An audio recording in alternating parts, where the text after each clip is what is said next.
겠습니다.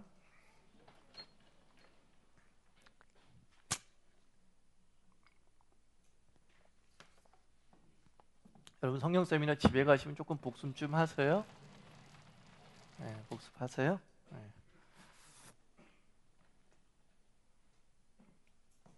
인터넷을 다시 들으면서 복습하셔도 되고, 인터넷 이제 올려놔야겠죠.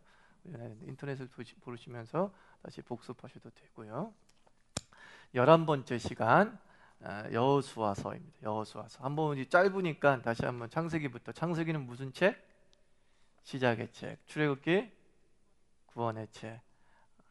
레위기 거룩의 책. 민수기 멈춤의 책. 신명기 반복의 책. 그다음에 이제 여호수아서 창세기 구약에서 6번째에 해당되는 성경이죠. 여호수아서. 여호수아는 무슨 책? 정복의 책이에요. 정복의 책이에요. 부제는 뭡니까? 쉬고 싶다면 열심히 싸워야 한다. 이게 부제예요. 정복과 구원을 다루고 있는 책인데, 여호수아의 명칭은 히브리 성경은 여호수아예요. 그리고 70인 성경도 뭐예요? 여호수아예요. 다시 반복합니다. 70인 성경이 뭐라고요? 히브리 성경을 헬라어로 번역한 유대인의 성경. 그죠? 왜 70인역이라고 그런다고요? 70명이 함께 번역을 했다는 그런 전설이 있어서 70인영이다 하고 합니다. 그래서 라틴어로 만약 여러분들이 책을 읽다가 이렇게 나오면 이건 뭘 얘기하는 거예요? 70인경이다 라는 뜻이에요. 70이란 숫자예요. 70이란 숫자. 그래서 이게 70인경이에요. 그래서 70인경도 역시 여호수아라고 말하고 있어요. 그 여호수아의 뜻이 뭐냐? 여호수아는 성경에 보면 여호수아와 뜻이 똑같은 이름이 있어요.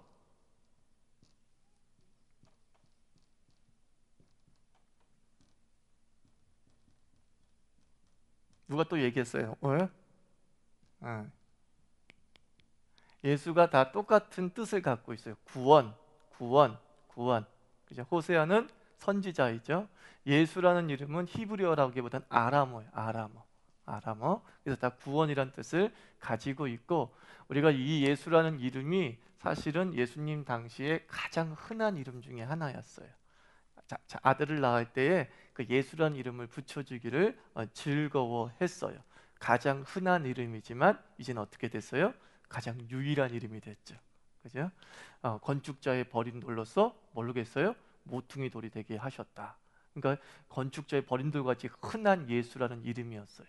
그 이름이 이제 예수님 구원이라고 하는 대명사가 됐죠. 그래서 여호수아, 호세아, 예수 다 동일하게 무슨 뜻이라고요? 구원이라는 뜻을 가지고 있어요. 그래서 여호수아의 기록 목적도 바로 그 구원에 대해서 사실 얘기해주고 있는 거예요. 그래서 기록 목적을 역사적 목적과 기독론적 목적으로 이렇게 설명할 수가 있습니다. 기독이라는 단어는 뭐 우리 너무나 쉽지만 다시 설명해 드릴게요. 기독은 뭐의 음역이에요? 예? 예, 맞아요. 크라이스트의 음역이죠. 그리스도는 헬라어고, 그리스도가 히브리어로 뭐예요? 메시아. 예. 기름 부음 받은 자, 이 메시아를 헬라어로 번역하면 그리스도고, 그것을 음역한 게 한자로 음역한 게 기독인데 저기 뭐 중국 애들은 기독이라고 하는 한자를 보면 그리스도라고 발음을 해요. 근데 우리는 뭐라고 발음해요? 기독이라고 발음을 하죠.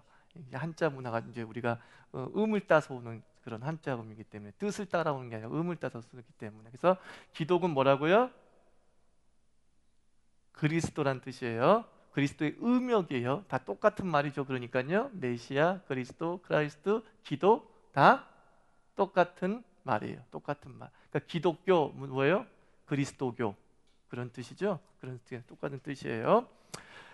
근데 이제 역사적 목적은 뭐냐? 하나님께서 창세기부터 신명기까지를 통해서 약속했던 가나안을 마침내 정복하고 성취한다는 내용이 기록되어져 있는 거예요. 그래서 하나님의 약속은 반드시 뭐예요? 성취된다라는 것을 여호수아서를 통해서 이제 역사적으로 보여주고 있는 거죠. 주님의 약속은 단순히 이데아 또는 유토피아적인 것이 아니라, 즉 막연 언젠가 어디선가 저 땅에서 이루어질 것들을 얘기하고 있는 게 아니라, 주님의 약속은 저 너머에서도 이루어지지만 지금 이 순간에서도 이루어진다는 거예요. 그죠? 초월적 성취도 있지만 내재적 성취도 있다는 겁니다. 그래서 여호수아서는 바로 초월적 성취가 아니라 뭐예요? 내재적, 현실적인 성취. 이 땅에서 주님이 약속하신 복락들이 이루어진다라는 것을 역사적으로 보여주고 있죠. 그래서 구체적인 지명이나 왕의 이름이 나오고 있는 건 뭐냐면, 이게 역사적 사실이라는 것을 강조하고 있는 거예요.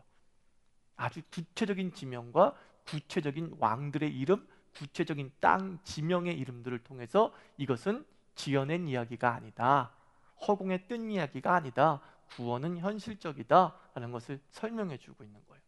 기독론적으로는 기록 목적이 뭐냐면, 바로 여호수아서는 예수님의 예표가 되는 것입니다. 그죠?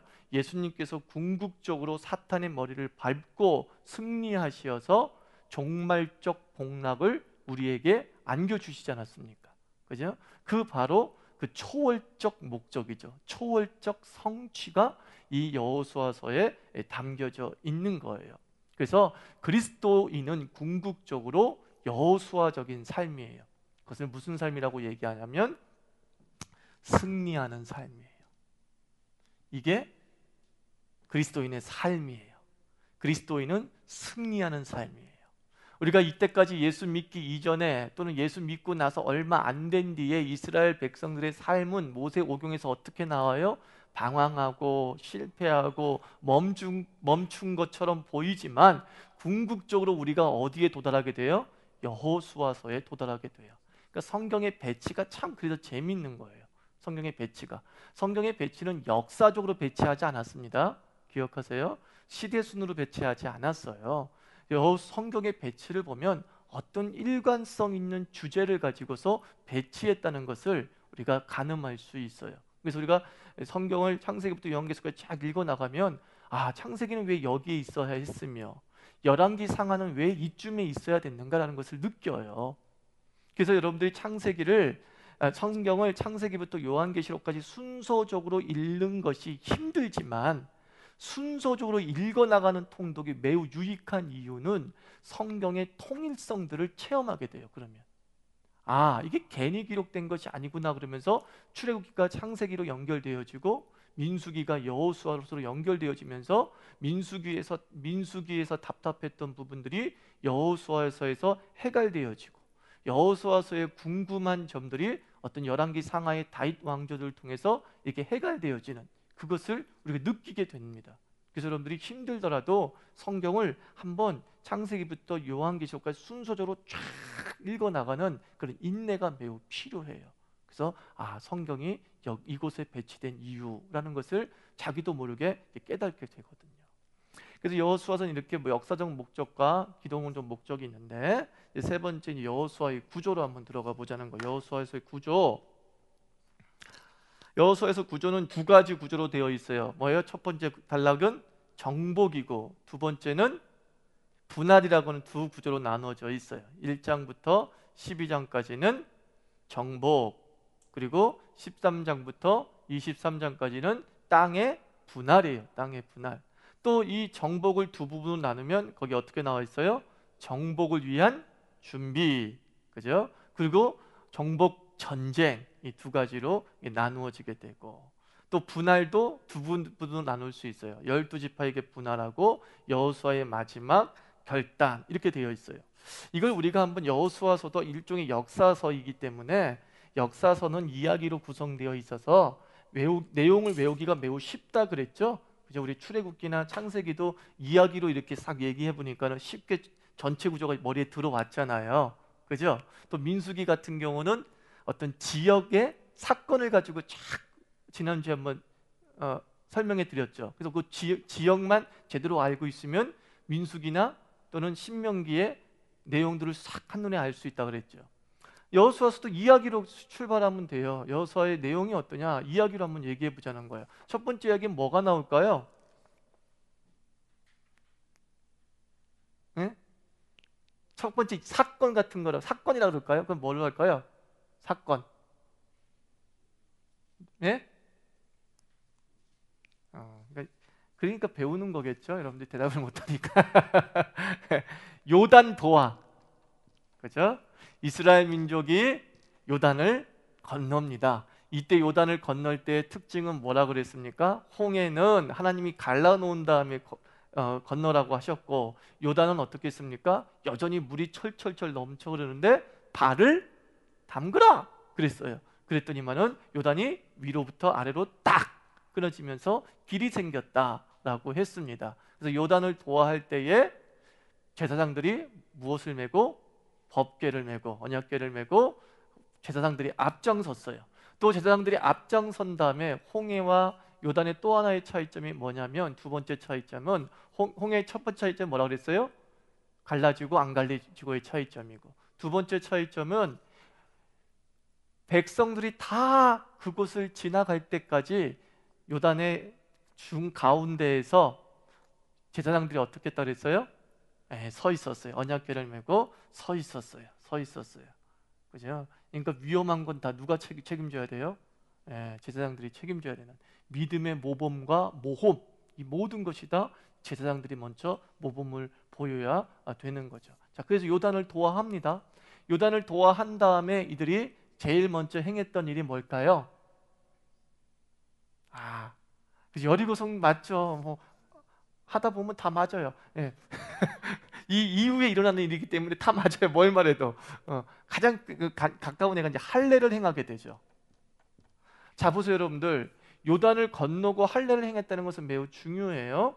자, 요단을 건너기 전은 아직 가나안 땅이 아니기 때문에 좀 안전하다고 볼 수 있는 반면에, 요단을 딱 건넌 순간 뭐예요? 적진이란 말입니다.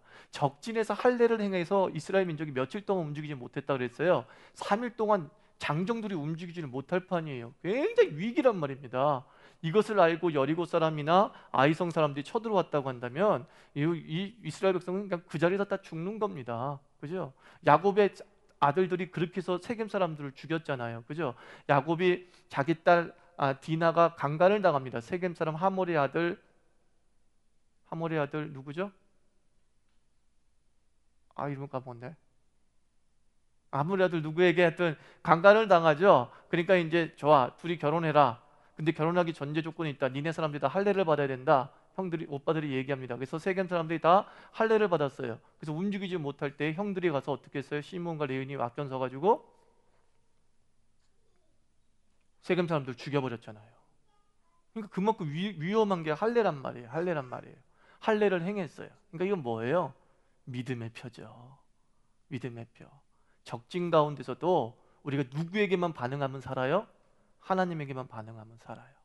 우리가 아무리 무장해제 당했다 할지라도 하나님이 명령이기 때문에 행한 거라고 한다면 반드시 주께서는 그 안전을 보장해 줍니다. 여리고 사람, 아이성 사람 쳐들어오지 않죠.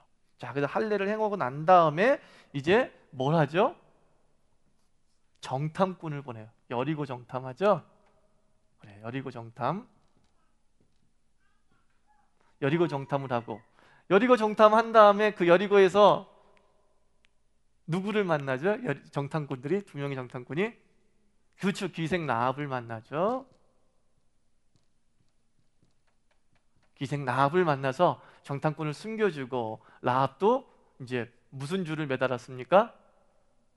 빨간 줄을 매달으면은 우리의 이스라엘 군인들이 너희 집은 치지 않을 것이다. 그래서 라합의 가족은 다 구원을 받습니다. 그 빨간 줄은 무엇을 예표해요? 그렇죠. 붉은 줄은 예수님, 예수 십자가를 상징하는 거죠. 그런 것들이 이제 곳곳에 나와요. 기생 라합이 이제 이렇게 만나서, 그다음에 당연히 뭐겠어요? 그렇죠. 여리고성 함락이죠. 함락. 어떻게 함락을 합니까? 어떻게 함락합니까?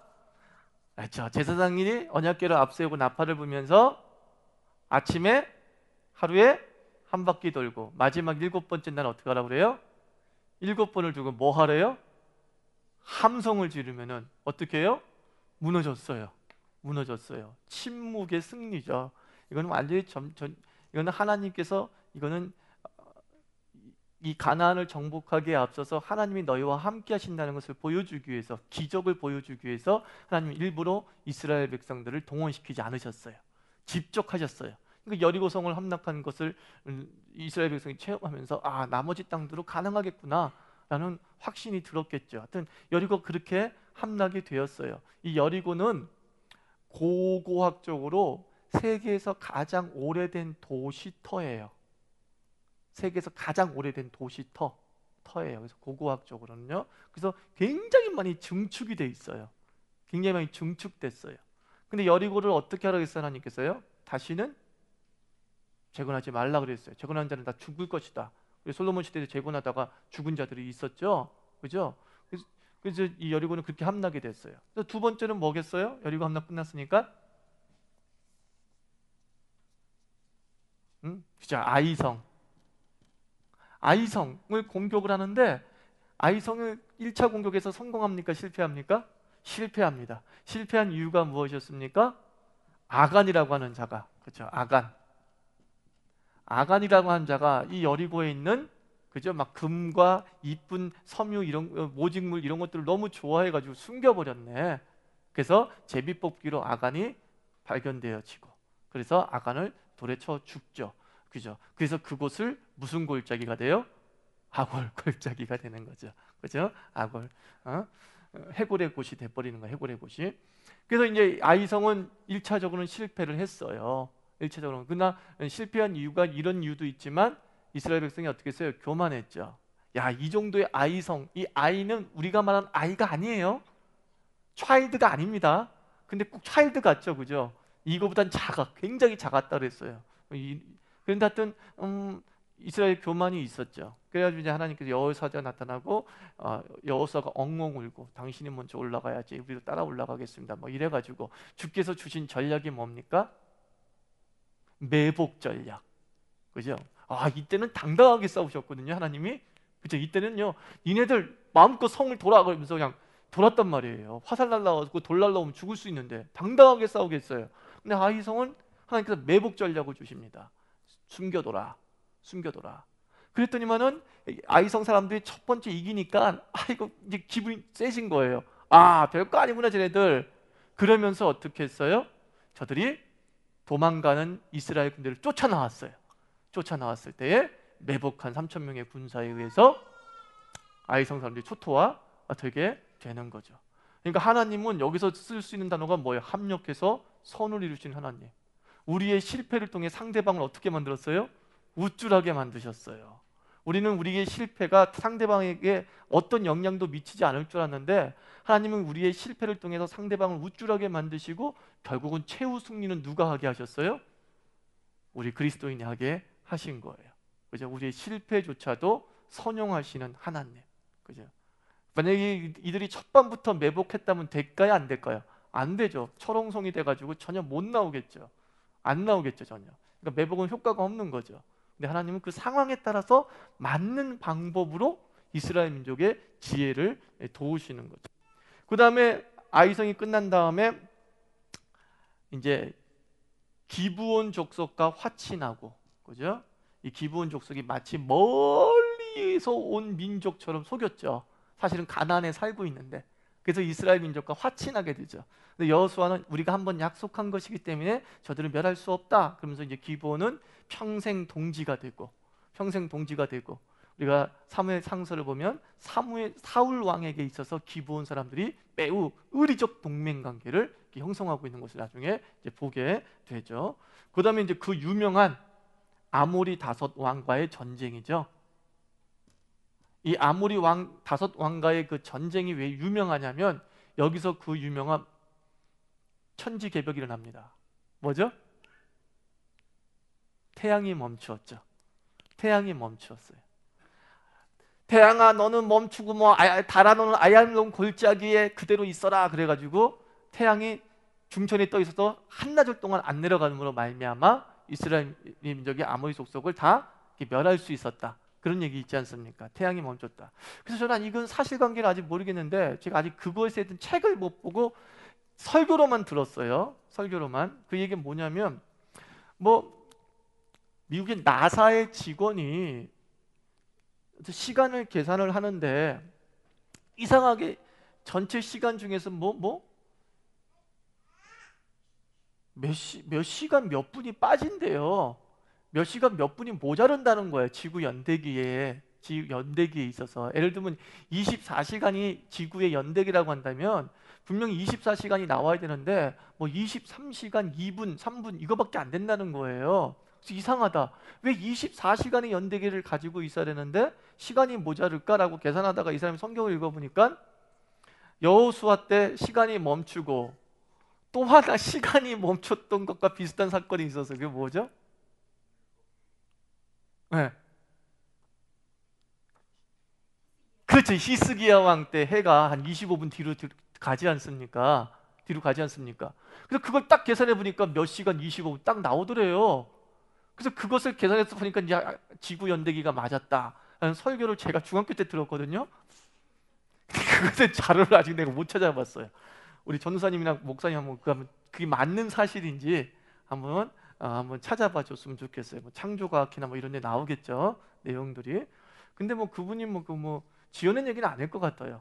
그죠? 뭔가 들은 부분도 뭐 미국 유학 쪽에 들었나 보죠. 미국 목사님한테. 그죠? 그래서 그런 얘기가 있어요. 그래서 이때 이제 태양이 멈추고 그다음에 이제 분배하고 12시 파니까 분배 다 하고 그다음에 어떻게 이제 결단. 여호수아가 오직 나와 내 집은 여호와만을 섬기겠다라고 결단하죠. 자, 보세요. 다시 한번. 이제 이렇게 요것만 대충 알고 있어도 여호수아서 설명할 수 있겠어요, 없겠어요? 애들 앞에 딱 앉혀놓고 잠자면서 아기야, 내가 오늘은 아빠가 여호수아 얘기해 줄게라고 하면서 이렇게 쫙 설명해 준다 생각해 보세요. 이야기로. 책 같은 거 안 읽어주고 애가 이야기해 주는 거야. 아, 멋지지 않아요? 그죠? 한번 유진혜 집사님 한번 해보세요. 얘들아, 주민아, 주원아, 주은아, 엄마 말 잘 들어봐. 요단 도와 할례 여리고 종탐 이러면 안 되겠죠? 여리고 요단을 도와했는데 어쩌고저쩌고 하면서 그 다음에 하면서 키워드를 외우면 어떻게 돼요? 이야기가 전개가 되어지죠. 그래서 설교도 이렇게 하는 거예요. 설교도 다 줄거리를 만들어놔요. 그 다음에 키워드를 딱딱딱 뽑아놔요. 그리고 한 장만 갖고 올라오면은 A4 용지 5장을 설교할 수 있죠. 그게 이제 설교를 아이 컨택하면서 설교하는 방법 중에 하나예요. 모든 건 다 줄거리를 준비해요. 토시 하나 안 빼고 준비해요. 근데 그걸 그대로 갖고 올라오는 게 아니라 그것을 내 나름대로 키워드로 정리를 해놓는 거예요. 한 장 분량으로. 이건 회사에서 프레젠테이션도 마찬가지입니다. 프레젠테이션 할 때 다 준비해요. 근데 그 수십 장 되는 그걸 다 올라갖고 가면 그 사람은 프레젠테이션 못합니다. 그걸 어떻게든 한 장으로 압축을 해놔야 돼요. 그러면 이제 준비하면서 자기가 다 해놓은 게 있기 때문에 키워드만 봐도 줄거리가 뚝뚝뚝뚝 떠올라요. 그래서 문어체로 발표를 안 하고 구어체로 발표할 수 있게 되는 거예요. 아주 친근감 있게. 그죠? 쓴 거는 문어체로 썼지만 내가 키워드로 외워놨기 때문에 말하듯이 하는 구어체로 설명이 가능해지거든요. 그리고 이것도 일종의 여기 뭐 청년들이 별로 없어 안타깝지만 그런 프레젠테이션 방법 중에 하나가 돼요. 자, 요거 이렇게 다 적어놨어요? 제가 일부러 교재에다 안 적어놨어요. 왜 그럴까요? 잠자지 말라고. 다 적어놓으면 이제 적질 않으니까 졸리거든요. 이렇게 긴장하라고 제가 요걸 안 적어놨어요. 아마 다 적었을 줄 압니다. 또 하나 안 적어놓은 게 있거든요. 여호수아서를 공부하면서 반드시 또 하나 알아야 될 것. 구약 전체에 흐르는 우상들이 이제 출발점이 있는데 이 여호수아서를 통해서 우상들을 좀 알아야 돼요. 우상들을 알아야 돼요. 우상들이 아니라 두 가지를 알아야 돼요. 우상과 일곱 족속을 알아야 돼요. 가나안에는 일곱 족속이 살고 있다 그랬어요. 일곱 족속이. 거기 써놨나요?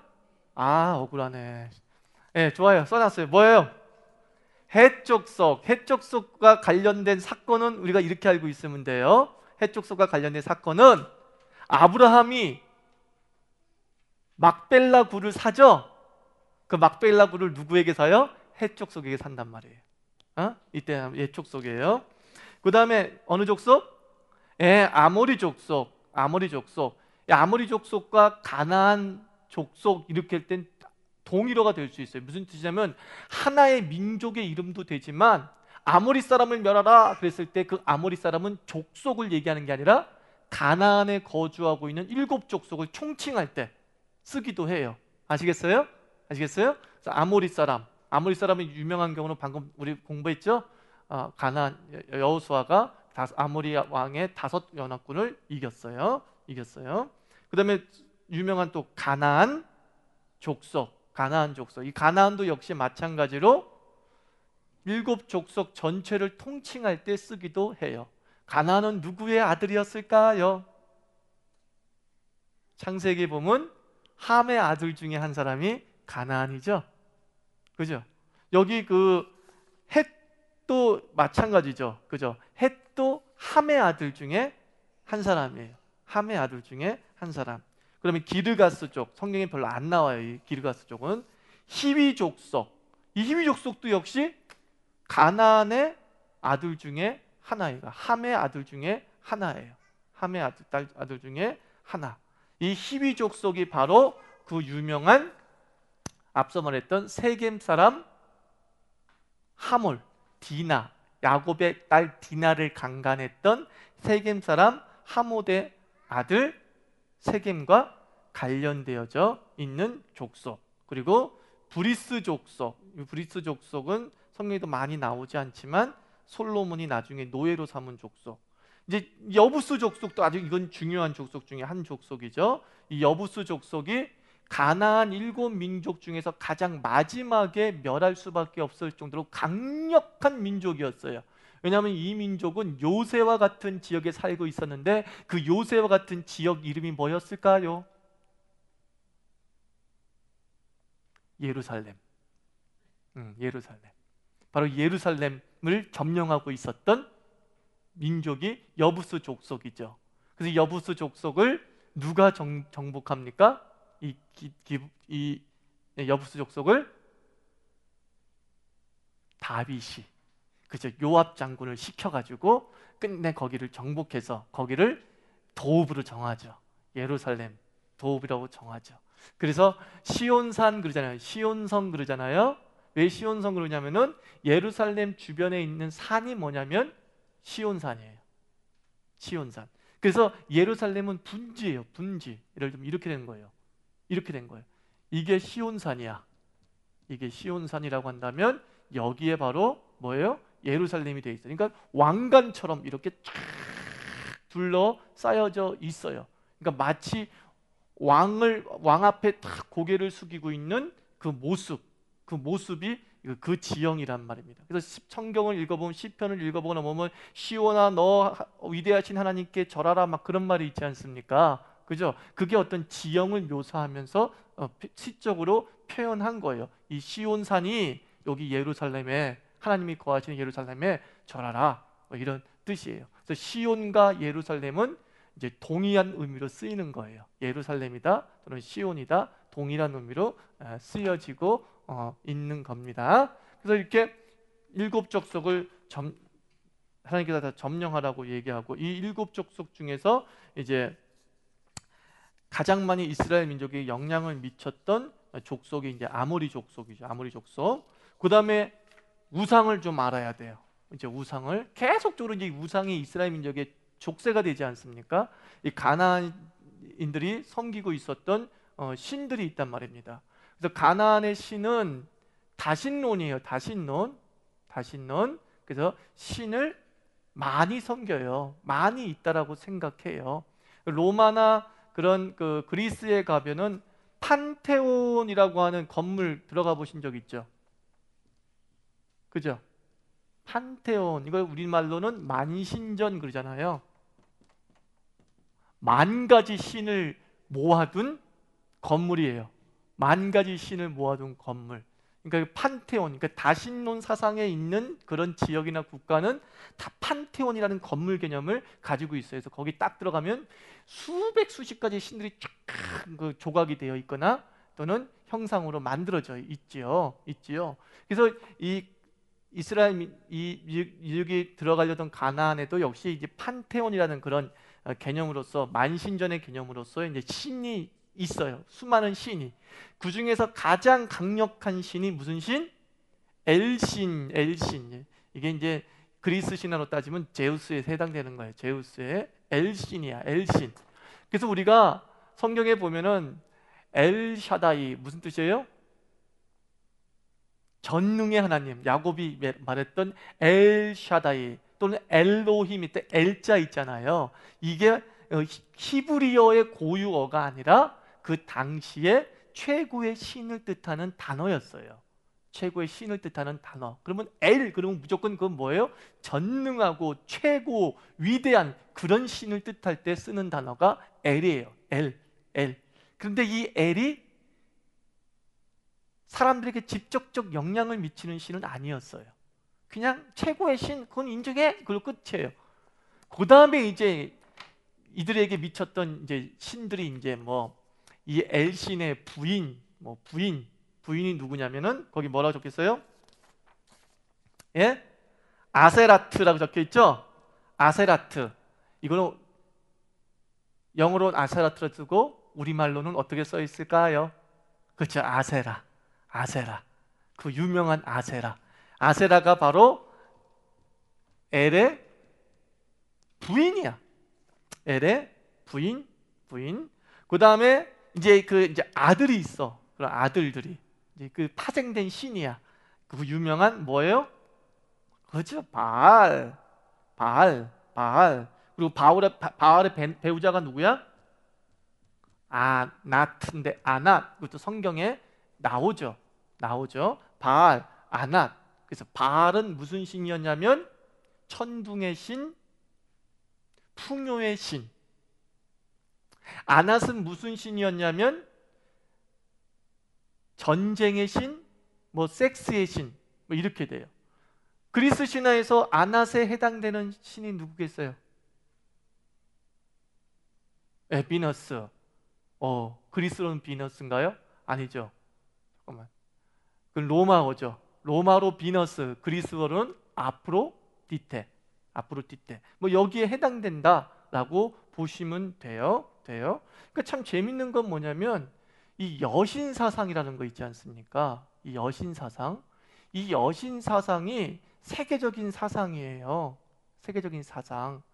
그래서 여러분들 그 성모 마리아 그게 왜 우상 숭배냐고 말할 수밖에 없냐면 성경에는 없고 유태교에도 없는 우리 정통에는 없는 여신 개념, 즉 가나안에만 있었던 그 여신 개념의 차용이다라고 말할 수밖에 없어요. 그 이유가 하나가 뭐냐면 이집트에서 발견된 여신 중에 이시스라고 있어요. 여신이에요. 이시스. 그런데 이 이시스의 조각이 있는 가운데 어떤 조각이 나오냐면 이시스가 이렇게 딱 여신이에요. 있어요. 그런데 태양의 아들 호르무를 딱 안고 있는 그런 조각상들이 있어요. 뭐가 연상이 되죠? 성모 마리아가 예수를 안고 있는. 근데 그리스에도 가보면 아프로디테가 여신이죠? 누구를 안고 있냐면 자기 아들 에로스를 안고 있는 그런 조각들과 그림들이 상당히 많아요. 결국 성모 마리아의 개념은 이방의 개념이 분명해요. 신의 개념으로 승격화시켜 놓은 거예요. 그러니까 문제가 심각한 거죠. 성경의 혼합주의가 우리에게 들어오는 거죠. 왜 그러냐? 사사기 시대나 여호수아 시대 때 이 이방의 모든 것을 끊지 못한 거예요. 그것이 교회에도 영향을 미치는 것이죠. 그래서 교회에서 이런저런 모습으로 사람들을 설득하기 쉽다는 이유 때문에, 사람들이 이해하기 쉽다는 이유 때문에 그런 개념들을 차용해 들어오는 거예요. 그러다가 기독교의 색깔이 완전히 사라져 버리는 것이죠. 변색돼 버리고 마는 것이죠. 여신 개념은 성경엔 전혀 없다는 겁니다. 그렇다고 하나님은 남신이냐? 아버지라 그러니까 남신이겠죠. 그러나 아버지라고 했다는 이유는 그 당시 가부장제 사회 속에서 쓰는 용어를 우리가 썼을 뿐인 거예요. 그래서 아버지 그런다고 해서 우리가 당연히 하나님은 남자 이렇게 봐서는 아니 됩니다. 하나님에게 뭐가 없어요? 섹스가 없어요. 성의 분별이 없는 거예요. 하나님은요. 아시겠어요? 성의 분별이 없습니다. 근데 요즘에 들어와서 바로 그러한 개념이 우리 대한민국의 전통적인 신개념을 가지고 들어온서 사용하고 있는 게 있어요. 지금 그게 뭐냐면 요즘에 증산도 보세요. 증산도가 태제와 태모를 섬기죠. 그죠? 상제와 태모라 그러죠. 상제와 태모. 아버지 신과 어머니 신을 섬겨요. 그런데 바로 그것이 신천지에도 나타나는 거예요. 신천지가 하나님을 뭐라 그래 이제? 어머니 하나님. 이상하게도 묘하게 그 태고 때부터 지금까지 기독교 또는 유태교로 상징되어지는 여호와 신앙이 공격받는 가장 취약점이 뭐였냐면 이 여신 개념으로 계속 공격받아요. 여신 개념. 그리고 여신 개념이 쉽게 들어왔을 때에 사람들이 그걸 수용하기 쉬울 뿐만 아니라 그리고 자기도 모르게 기독교가 왜곡이 되어지는 경우가 상당히 많아요. 여신 개념. 여신 개념. 이거 조심해야 돼요. 그래서 바울이 여자들이 좀 잠잠했으면 좋겠다라고 얘기했던 이유가 뭐냐면은 이 여신 개념에서 결국 중요한 단어가 누구냐면 여제예요. 여제. 여사제. 결국 여사제. 여사제가 아주 중요한 역할을 감당합니다. 이 가나안 종교에서는요. 그런데 바로 그 여사제들의 개념들이 기독교에 들어오면 이제 여자들도 물론 예언할 수 있고 여자들도 하나님의 말씀을 전할 수 있다는 건 사실이에요. 그런데 바울이 염려했던 것이 뭐냐? 여자의 말씀 선포를 인정하는 건 괜찮은데 그것이 혹 아직까지 우리가 기독교의 정체성이 확립되지 않은 가운데서 그 가나안에 빈번했던 수천 년 동안 익숙했던 그 여신의 개념이 들어올까 염려했던 거죠. 그런 종교사적 의미를 가지고 있어요. 근데 바울의 염려대로 됐죠. 그죠? 바울의 염려대로 돼버리고 말았어요. 결국 캐톨릭은 이 여신의 개념을 끝내 마리아에게 적용시켜서 갖고 들어오죠. 갖고 들어오죠. 그런 거예요. 그런 거. 그래서 성경에 있는 이런 신들의 이름을 굳이 성경이 기록한 이유는 뭐냐? 지금 지금이나 지금 성경의 시대나 지금의 시대나 마귀의 유혹은 별반 다를 게 하나도 없어요. 이름만 살짝 바뀔 뿐이지 원형이라는 것은 바뀌지 않고 그대로 우리의 삶의 주변을 맴돌고 있는 거예요. 그리고 또 다곤이라는 신도 있고, 다곤은 블레셋의 신이었어요. 그 유명한 그 삼손이 다곤 신당을 무너뜨리죠. 그 다음에 몰렉은 어떤 신이에요? 아이를 바치게 만드는 신. 또 얌이라는 신도 있어요. 얌은 뭐죠?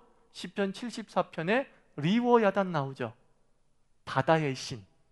바다의 신이면은 그리스 신화에서는 포세이돈 거기에 해당이 되겠죠. 이런 신들이에요. 그래서 여러분들 그리스의 신들은 가나안에서 다 간 거예요. 가나안에서. 이 가나안이 굉장히 좁은 땅덩어리거든요. 가나안이 우리 지도로 한번 그려봤잖아요. 그죠? 가나안은 좁은 땅덩어리인데 모든 종교사적 가치를 다 갖고 있는 땅이에요. 이유가 뭐냐면은 이 가나안이라는 땅은 말씀드렸듯이 저 북방에 있는 세력과 저 아프리카 남방에 있는 세력들의 교차점이에요. 교차점. 그래서 이 아프리카 쪽이 다른 쪽으로 진출하려면 반드시 그쪽을 가나안을 통과해야 되고, 이란, 이라크, 터키 쪽에 있는 사람들이 이쪽으로 내려오려면 반드시 또 이 가나안을 통과해야 되는 거예요. 그 두 곳의 절충 지역이에요. 그러니까 온갖 문화와 종교와 잡신이 다 이루어지죠. 다 합쳐지죠. 그래서 이 가나안 지역은 종교와 문화와 그런 무역들이 엄청나게 발달하게 되는 거예요. 그래서 그리스나 로마는 이 가나안에서 간 거예요. 가나안에서 간 거예요. 아시겠어요? 가나안 쪽에서 간 신들이 그들의 이름으로 다시 명명되었어요. 그러나 그 구조는 똑같아요. 똑같아요. 똑같아요. 그래서 그리스 신화를 잘 알면은 가나안 신들의 이야기도 다 이해가 되고, 그리고 그것이 성경에서 어떻게 역사했는지도 쉽게 알아낼 수가 있어요. 그래서 가나안에 역사했던 신 중에서 하여튼 제일 중요한 게 뭐냐면 바알, 아세라, 아낫, 이 세 가지가 아주 이스라엘 민족의 발목을 잡았던 아주 중요한 신들의 이름이고, 그 중에서 우리가 조심해야 될 것은 여신 개념, 이거 조심해야 된다는 거예요. 여신 개념, 즉 하나님에게는 남성성과 여성성의 신들이 존재한다고 하는 이 잘못된 착각을 가지고서 음양의 균형을 맞추겠다고 하면서 여신 개념을 함부로 끌어 들어와서는 큰 문제가 생길 수 있어요. 그래서 여러분 다시 한번 물을게요. 우리가 지금까지 하나님 아버지라고 부릅니다. 하나님 어머니라고 따로 부를 필요 있어요, 없어요? 여자들 억울해요? 네, 그걸 억울해하지 맙시다. 그냥 성경에서 그렇게 하라고 했으니까 하는 것이지만, 우리는 하나님 아버지를 통해서 따뜻한 모성애를 느끼나요, 안 느끼나요? 느끼잖아요. 그죠? 따뜻한 모성애를 느끼잖아요. 나에게 힘들고 어려울 때 톡톡 두들겨 주시고 내가 네 이름 안다 라고 하는 그런 음성 듣잖아요. 그런 때로 아버지의 어떤 그 규율적이고 그리고 냉정한 모습도 느끼나요? 느끼죠. 사명에 충성하라 하고 우리를 비전으로 부르시고 도전하는 것도, 그것도 아버지의 영성이겠죠. 그렇다고 해서 하나님은 남자냐? 아니라는 거예요. 하나님은 뭐예요? 하나님이에요. 그냥. 아시겠어요? 하나님을 분별하지 마세요. 하나님은 하나님이지 여자일까 남자일까 따로 물어볼 필요가 없다는 겁니다. 오늘 여기까지 좀 할게요. 여호수아서는 이제 두 번에 걸쳐서 하도록 하겠습니다. 두 번에 걸쳐서 좀 더 하려다간 제가 좀 힘드네요. 여기까지 하고 내용 설명 우리 다음 주에 우리 하도록 하겠습니다. 여러분들 다음 주에는요 한번 제가 몇 가지 질문을 던지겠습니다. 그러니까는 민수기하고 오늘 배운 여호수아서의 어떤 지명이나 사건들을 좀 머릿속에 기억하고 오세요. 그래서 제가 만약에 요단도와 그러면 설명을 하시고, 가데스 바네아 그러면 좀 조금이라도 설명을 할 수 있게끔. 아시겠죠? 다음 주에 안 나오려나? 그래요. 설명할 수 있게끔 좀 복수 좀 해 오세요. 그래서 우리가 어떤 지명과 이름을 통해서 사건을 이야기할 수 있는 그런 수준까지 왔으면 좋겠다 싶습니다. 기도하고 우리 마치도록 하겠습니다. 하나님 아버지, 가나안은 참 좋은 곳이지만 그 가나안은 무주공산이 아니라 이미 선점하고 있는 온갖 추잡한 것들이 있습니다. 그것들을 몰아내고 난 다음에서야 우리 땅이 될 수 있는데, 알게 모르게 우리가 미처 몰아내지 못했던 세속적인 것들이 우리 삶을 지배하고 그리고 왜곡시킬 수 있음을 기억하게 해 주시옵소서. 특별히 하나님 아버지, 우리 성모 마리아는 말 그대로 그냥 성스러운 어머니일 뿐입니다. 신이 아닙니다. 중보자도 될 수 없습니다. 이 가나안의 왜곡된 것들이 우리 기독교 안에 침투해 들어와서 우리를 속이려고 할 때에 우리 단호히 끊을 수 있도록 도와주시옵시고, 특별히 우리 자유교회 순수한 성경의 신앙을 믿게 하여 주시옵시고, 순수한 그 성경의 길을 따라갈 수 있도록 도와주시옵시사, 원형의 신앙을 보존하는 우리 그리스도인 되게 하여 주시옵소서. 예수님의 이름으로 기도드리옵나이다. 아멘.